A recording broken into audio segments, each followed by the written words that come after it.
Research proposal হচ্ছে যে কোনো রিসার্চ বা রিসার্চ প্রজেক্ট আপনি কিভাবে কমপ্লিট করবেন, এর মেইন অবজেক্টিভস অ্যান্ড কোয়েশ্চেন্স কী হবে, রিসার্চ মেথডস কী হবে, এর এক্সপেক্টেড রেজাল্টস কী হতে পারে, অ্যান্ড মোস্ট ইম্পর্টেন্টলি এর দ্বারা কারা বেনিফিটেড হবে এই বিষয়ে একটি ফর্মাল ডকুমেন্ট রেডি করা।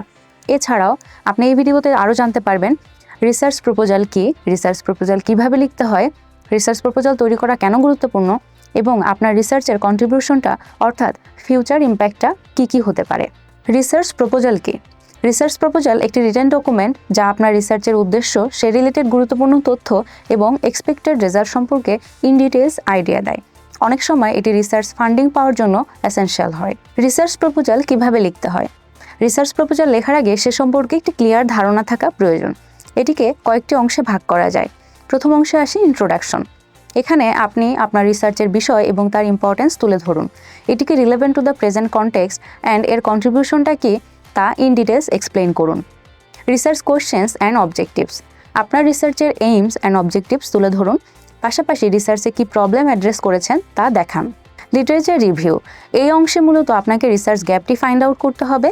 আপনার টপিকের সাথে related background, methods, results and পূর্ববর্তী রিসার্চ গ্যাপ খুবই সংক্ষেপে লিটারেচার রিভিউতে হাইলাইট করুন।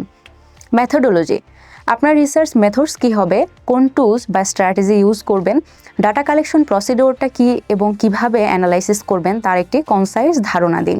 Reference, last but not the least, reference it is a way to acknowledge the source of information used in a work. অর্থাৎ একজন রিসার্চারের ইনফরমেশন সোর্সেস কিছু specific ওয়েতে, যেমন এপিএ, এমএলএ, শিকাগো, হার্ভার্ড ইত্যাদি স্টাইলে দেখাতে হবে। রিসার্চ প্রপোজাল তৈরি করা কেন গুরুত্বপূর্ণ? রিসার্চ প্রপোজাল তৈরি করা খুবই গুরুত্বপূর্ণ কারণ এটি রিসার্চ সম্পর্কে একটি প্রিলিমিনারি আইডিয়া, এর main purpose and most importantly রিসার্চের একটি ফাউন্ডেশন দাঁড় করায়। আপনি যদি দেশের বাইরে মাস্টার্স বা পিএইচডি প্রোগ্রামের জন্য যেতে চান, সেক্ষেত্রে খেয়াল করে দেখবেন অনেক বিশ্ববিদ্যালয় এটিকে ম্যান্ডেটরি করেছে।